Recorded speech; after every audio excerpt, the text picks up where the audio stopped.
Salut tout le monde, c'est Antoine. Ce lundi 7 juin, j'étais l'invité de BFM TV pour un débat après la publication par le youtubeur d'extrême droite Papacito d'une vidéo appelant à tuer les électeurs de Jean-Luc Mélenchon à coups de chevrotine et à coups de machette. Sur ce plateau, il y avait les journalistes Sophie Dravinel et Bruno Jeudi qui, eux, ont voulu emmener le débat sur un autre sujet, à savoir est-ce que Jean-Luc Mélenchon serait complotiste. Évidemment, à aucun moment ils ne sont capables de montrer ce qu'ils disent, et c'est ce que je leur ai dit sur le plateau, du moins ce que je leur ai dit dans les rares moments où ils me laissaient la parole dans cette séquence-là de l'émission. Vous allez le voir, il y a aussi un moment à la fin avec quelqu'un qui se prétend spécialiste du complotisme, mais comme c'est à la fin, eh bien, je vous retrouverai à la fin de la vidéo pour décrypter ses propos, parce que évidemment, on ne m'a pas laissé la parole pour y répondre. Allez, je vous laisse regarder la vidéo et je vous retrouve à la fin. Bonsoir Antoine Léaumont, vous êtes responsable de la communication numérique de Jean-Luc Mélenchon. Bonsoir. Merci d'être avec nous ce soir.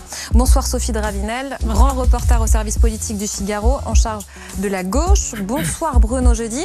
Et bonsoir Marie Pelletier, on vous retrouve à distance. Vous êtes enseignante à l'Institut supérieur de pédagogie Galilée à Bruxelles, spécialiste du complotisme, auteur de l'ère du complotisme, la maladie d'une société fracturée, aux éditions des Petits Matins. Jean-Luc Mélenchon s'est donc exprimé aujourd'hui, je vous le disais, il dénonce un appel au meurtre dans la vidéo d'un youtubeur d'extrême droite, vidéo particulièrement violente qu'on ne vous montrera pas d'ailleurs, dans laquelle le dénommé Papacito s'en prend avec des armes à feu et armes blanches à un mannequin qui selon lui symbolise un militant de gauche.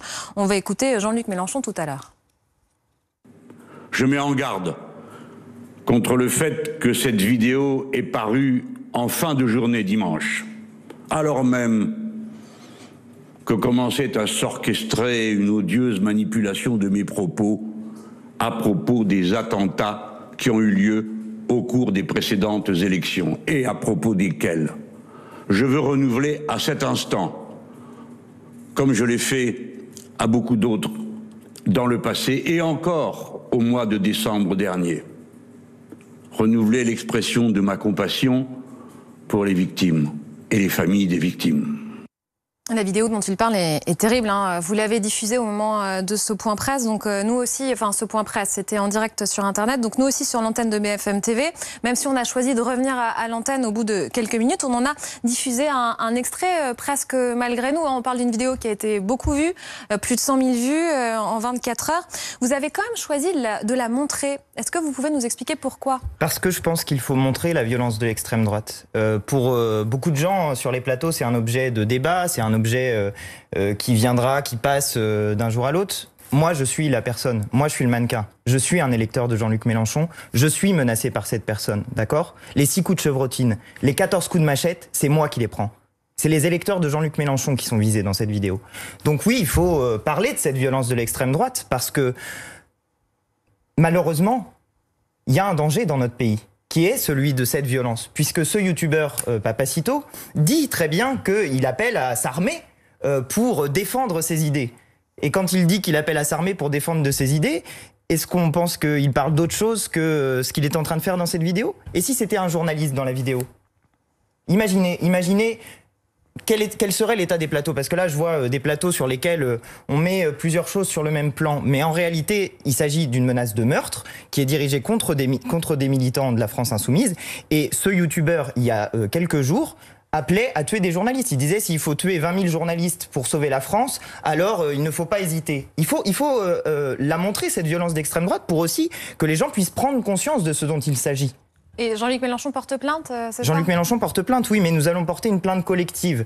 Parce que, puisque nous sommes visés collectivement en tant qu'électeurs de Jean-Luc Mélenchon, et je rappelle que c'est 7 millions de personnes, les électeurs de Jean-Luc Mélenchon, puisque nous sommes visés collectivement, alors nous voulons pouvoir porter plainte collectivement. Moi, j'ai envie de porter plainte contre cette personne. Parce que moi, je me sens visé personnellement par, je le répète, 6 coups de chevrotine, 14 coups de machette. C'est pas un jeu, c'est pas une blague, c'est pas...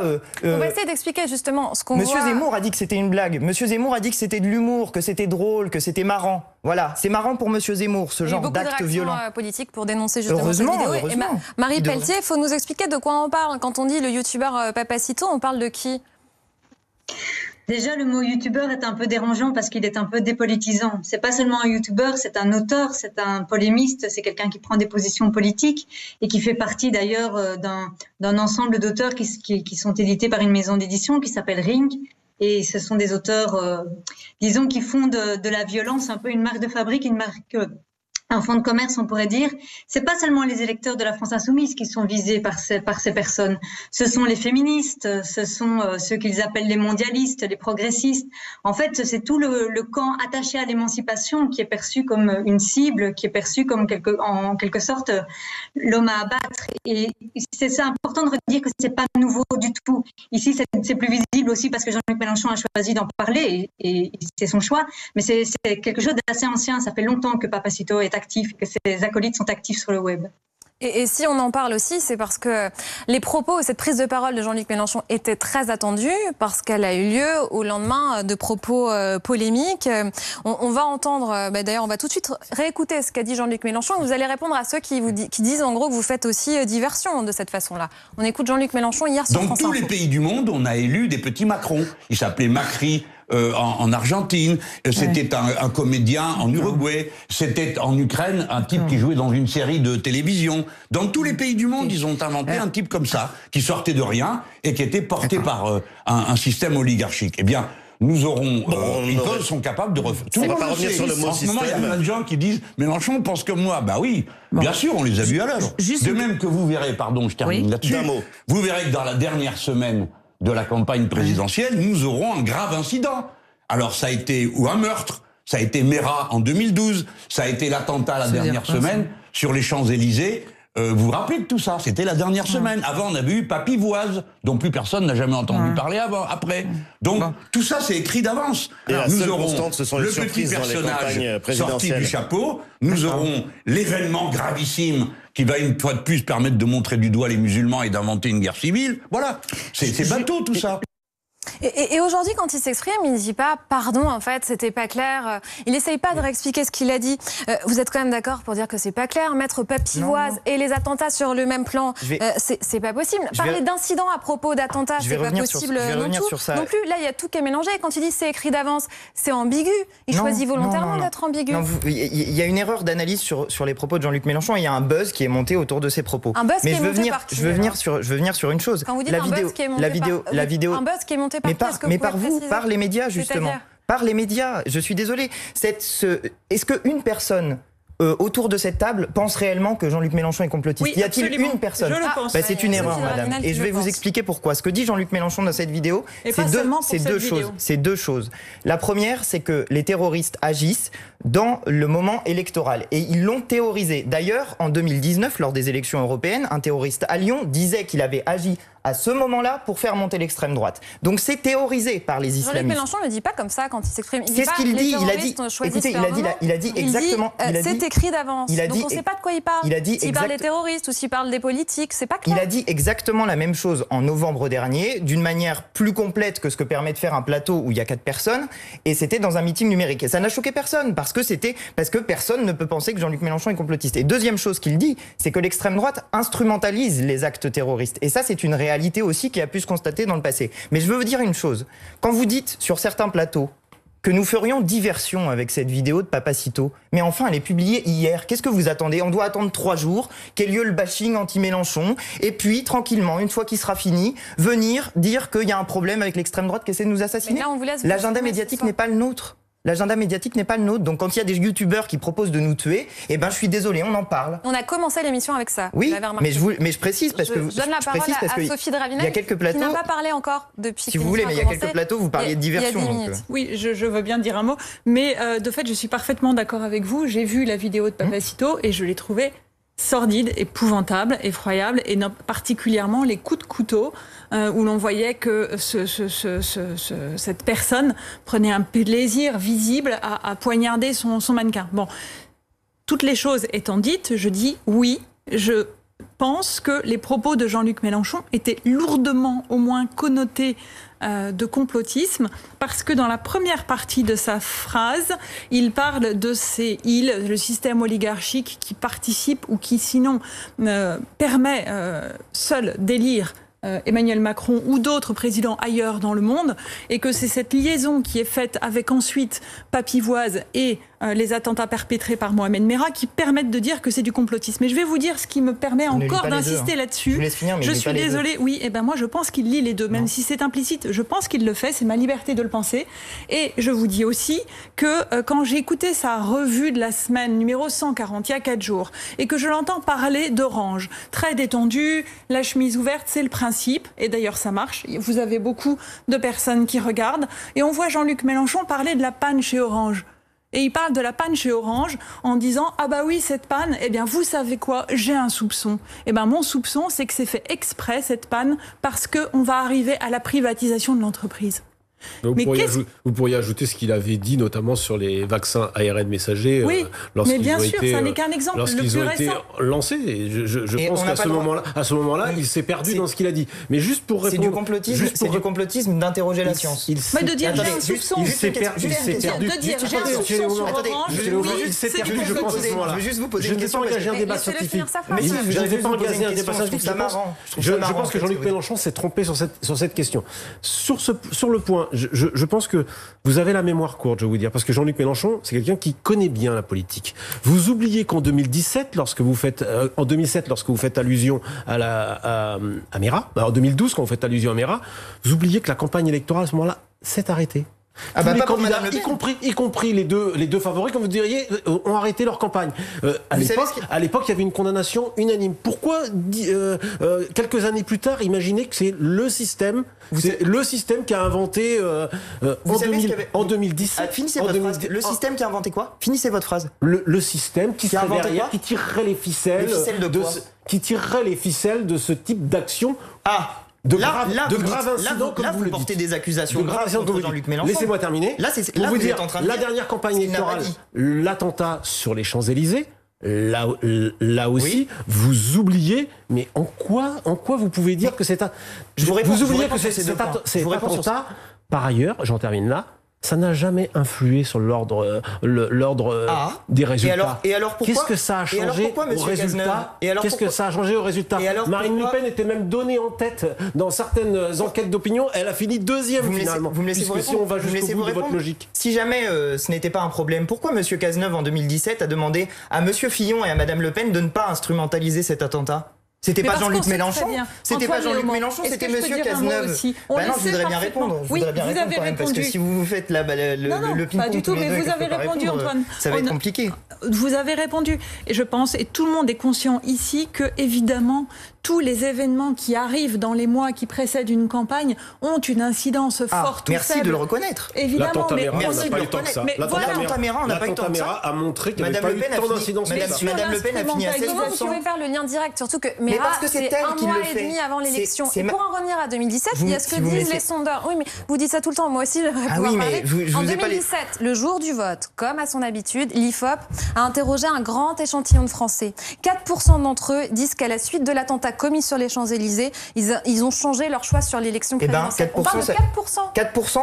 4%. C'est ce qui permettait à Jean-Luc Mélenchon d'accéder au second tour. D'accord ? 4%, c'est ce qui manquait. Et même moins. Il manquait 600 000 voix. Donc oui, ça a une influence. Et oui, Mme Le Pen utilise ces attentats pour faire sa propagande. Je vous lis ce qu'elle disait. Mais Marine Le Pen était plus haute dans les sondages. Excusez-moi. Maintenant, ça suffit. Mme Le Pen était plus haute dans les sondages. La question ne porte pas sur l'influence ou non des faits divers. On dirait que ça vous gêne que je dise ce que dit Mme Le Pen. Les soupçons de complotisme qui pèsent sur Jean-Luc Mélenchon. Parce que je peux vous dire ce qu'elle disait, Mme Le Pen. Combien de Mohamed Merah sur les bateaux de réfugiés qui arrivent en France ? Combien de Mohamed Merah parmi les enfants d'immigrés non assimilés ? Voilà ce que Jean-Luc Mélenchon dénonce. Il dénonce ceux qui utilisent ces attentats pour faire la guerre civile en France. Et l'extrême droite, c'est ce qu'elle essaye de faire. Laissez-moi finir. Mais en 2017, ça n'a pas changé l'ordre des choses. Madame Le Pen était en face votre collègue vient de dire, monsieur, Jean-Luc Mélenchon était en face. Votre collègue vient de dire, monsieur, que 4% des Français ont changé leur vote à partir de cet attentat. Oui, 4% disent l'avoir changé. C'est ce qui suffit pour nous faire accéder au second tour. Mais je veux insister sur... Mais c'est vous qui avez progressé dans la fin de campagne. Je veux insister sur ce point. Je vous laisse finir votre phrase, après on ira voir Marie Pelletier. Je veux insister sur ce point. Madame Le Pen utilise ces attentats. Les islamistes et l'extrême droite, ce sont les deux faces d'une même pièce. Les islamistes cherchent à faire en sorte que les musulmans considèrent tous les Français comme des gens qui les détesteraient. Et l'extrême droite cherche à faire en sorte que les Français considèrent les musulmans comme nos ennemis. Nous sommes le rempart à cette haine. Nous sommes le rempart à ceux qui veulent diviser le peuple français. Sauf quand vous manifestez aux côtés de certains qui crient Allah Akbar sur la place de la République. Mais n'importe quoi. Enfin, ici, monsieur Léaumont, je n'ai pas inventé. Vous y étiez. Les lois de la République française. D'où venait cette manifestation? De l'attentat d'un ex-membre du FN. Laissez-moi finir. De l'attentat d'un ex-membre du FN contre une mosquée. Voilà, vous les voulez, vos diviseurs, vous les avez. Monsieur Léaumont, pourquoi est-ce que Jean-Luc Mélenchon, à ce moment-là, n'a pas organisé... Vous étiez une manifestation avec des représentants de l'islam radical. Je vous explique qu'il y a un youtubeur qui propose de tuer des militants. Et de quoi on parle? Je fais la part des choses, je vous parle pas de ça. Je dis que on est tous d'accord. Mais quel est le sujet ensuite? Quel est le sujet sur lequel vous revenez? Quel est le sujet qui vous intéresse? Monsieur Léaumont, on comprend plus rien. Je mets à la place du téléspectateur. Je pense qu'il est en train de souffrir. Non, mais ça part dans tous les sens. Marie Pelletier, c'est une des questions qui se posent. Est-ce qu'il s'agit d'une dérive complotiste de Jean-Luc Mélenchon? Comment définir le complotisme aujourd'hui? Je suis très gênée par ce qui est en train de se passer sur ce plateau. Je trouve que c'est vraiment assez affligeant, d'un niveau politique vraiment nullissime, désolée de le dire, mais on est en train de tout mélanger. Il y a deux plans complètement différents. Il y a effectivement l'extrême droite, conspirationniste, tel Papacito, qui est un danger pour nos démocraties et effectivement qui est violente, pas seulement à l'égard des insoumis, à l'égard des femmes, à l'égard des minorités, à l'égard de tous ceux qui sont progressistes. D'autre part, il y a la question de Jean-Luc Mélenchon, qui est une question tout à fait distincte en fait, et qui est tout aussi problématique, mais d'une autre nature. Évidemment que Jean-Luc Mélenchon a bercé dans le complotisme hier, et ce n'est pas nouveau. Évidemment qu'il y a de la confusion idéologique dans le rang des insoumis, et ce n'est pas nouveau. Mais si on mélange les deux plans, si on se jette des anathèmes à la figure, il n'y a plus moyen d'avoir une lecture politique claire. Et c'est ça qui se passe en France. Moi, je le dis, je suis en Belgique, je vois ça de l'extérieur. C'est affligeant de voir ça, c'est un spectacle sinistre. Et il serait peut-être temps de regarder ce spectacle sinistre en face. Alors allez-y, dites-moi ce qui est complotiste dans les propos de Jean-Luc Mélenchon, j'attends. Alors franchement, pour nier le caractère conspirationniste de ces propos d'hier, il faut être d'une sacrée mauvaise foi. Non mais allez-y, dites-moi, montrez-moi. Dites-moi dans les propos de Jean-Luc Mélenchon quel est le problème. Absolument tout ce qu'il a dit hier. Ah, tout ce qu'il a dit. Oui, absolument tout de la séquence qui est problématique. Alors, et de nature conspirationniste. Attention, parce que c'est entre vous que le débat va devenir inaudible. Quel mot précisément? Non, mais moi je demande, parce que il suffit pas de répéter ça, c'est l'ère de la post-vérité. Il suffit de dire une chose, d'avoir les émetteurs médiatiques qui suffisent pour en parler. Sur ces questions. D'accord. Donc, ça fait 10 ans que je travaille sur ces questions, je n'en ai rien à faire de Jean-Luc Mélenchon, donc vous allez sortir de votre obsession. Moi, ce qui m'intéresse, c'est d'étudier... Mais vous ne me laissez pas parler. Ce qui m'intéresse, c'est d'étudier un discours, c'est d'étudier un imaginaire politique. Cet imaginaire politique, c'est un imaginaire politique de la défiance, qui présente l'actualité comme le fruit d'une mise en scène dont profiteraient les puissants. Ça, c'est la rhétorique conspirationniste. Et c'est sur ça, absolument sur ce bouton sémantique-là, que Jean-Luc Mélenchon a appuyé hier. Ce n'est pas un problème français, c'est un problème qu'on retrouve dans tous les pays européens actuellement. Il faut le voir en face. Il y a une gauche qui est en train de se perdre dans la pensée anti-système et qui est en train, malheureusement, de nous fourvoyer complètement et de nous rapprocher de plus en plus de cette extrême droite que nous combattons. Et c'est ça le problème. Sophie Dravinel, il y a cette question qui se pose, dérive complotiste, point d'interrogation, le dérapage de Jean-Luc Mélenchon, la polémique, on en a parlé. Mais on a aussi du mal à comprendre pourquoi il a dit ça. Dans quel but, quand il tient ses propos sur France Info? Est-ce qu'il réalise la portée de ce qu'il est en train de dire et à quoi il pense alors? Alors ma théorie, c'est qu'il avait dans l'idée de dire ce qu'il dit régulièrement en évoquant les stratégies de la sphère oligarchique internationale, et donc il voulait dérouler dessus, ce qui est logique, ce qui est son champ de bataille depuis toujours. Il a, je pense, dérapé sur sa question de l'association entre Pavis-Ivoise et l'attentat Mohamed Merah. Il y a eu un dérapage. Ça arrive de plus en plus. Depuis 2017, on en voit de nombreux. De la même façon que je suis convaincue que sur la question des perquisitions, autant au départ, c'était excellent, sa vidéo chez lui, vous pouvez le féliciter de ma part, où on le voyait très calme alors qu'il y avait la perquisition. Ensuite, quand il est arrivé dans le bâtiment, au sein de ses locaux, c'est devenu n'importe quoi et il a totalement dérivé. Il a payé très cher d'ailleurs. Pardon ? Sophie l'a payé très cher, on le voit. Mais évidemment, moi, il l'a payé très cher. J'ai analysé le rapport à l'opinion de Jean-Luc Mélenchon depuis 2017 et on voit une dégringolade extrêmement forte. Et alors du coup, moi je suis convaincue qu'il a élevé. Et c'est une dégringolade à 13%, c'est pas mal quand même. Non, mais moi je vous parle pas de ses intentions de vote, je vous parle de son image à Emmanuel Macron. Quand on regarde voter pour Mélenchon, non, mais quand on regarde son image, on voit à quel point elle s'est détériorée. Et quand elle se détériore beaucoup, ça se traduit en décrédibilisation. C'est ça le risque que prend Jean-Luc Mélenchon à s'enfermer dans Sophie faisait état de l'affaire de La République, c'est moi, et c'est vrai que il n'a pas voulu revenir sur ses propos, ça n'a pas été compris par les Français, et je pense que de la même manière, c'était écrit à l'avance, c'est quelque chose qui va lui coller à la peau. Peut-être qu'il en restera quelque chose. Oui, alors non, il reste plus que 3 secondes. Non, là c'est on accueille Maxime Spitac. Vous avez beaucoup parlé, plus que n'importe qui sur ce plateau. Vous rajoutez des choses et on peut pas y répondre. Oui, mais vous avez quand même largement répondu. Voilà, c'est la fin de cette vidéo. Vous avez vu, c'était un plateau tendu. Je voudrais juste répondre à la dame qui parlait à la fin à distance sur ce qu'elle dit sur le complotisme. Quand on dit que l'oligarchie détient les médias, ça serait complotiste. Eh bien écoutez, dans ce cas, les associations qui classent la France à plus du 40e rang, je crois, en matière de liberté de la presse, pour cette raison précise, c'est-à-dire pour le fait que c'est un problème pour la liberté de la presse que les milliardaires détiennent et concentrent en leurs mains autant de médias, eh bien à ce moment-là, ils sont complotistes. Et moi avec eux, puisque je pense la même chose, que c'est un problème que les milliardaires dans notre pays détiennent 90% du système médiatique et que ça ne permet pas une libre représentation de l'intégralité de la parole politique. En tout cas, ça ne permet pas une présentation équilibrée de la parole politique. Cette fois-ci, c'est vraiment la fin de cette vidéo. J'espère que ce que j'ai dit dans cette émission vous a plu. J'espère que vous n'avez pas trop souffert du manque de liberté de parole dans cette émission. Je vous invite comme toujours à mettre des petits pouces bleus et à vous abonner à ma chaîne. N'oubliez pas de me dire dans les commentaires ce que vous en avez pensé, ça m'aide beaucoup et je les lis avec assiduité. Et en attendant, je vous dis à très bientôt pour de nouvelles vidéos. Allez, salut!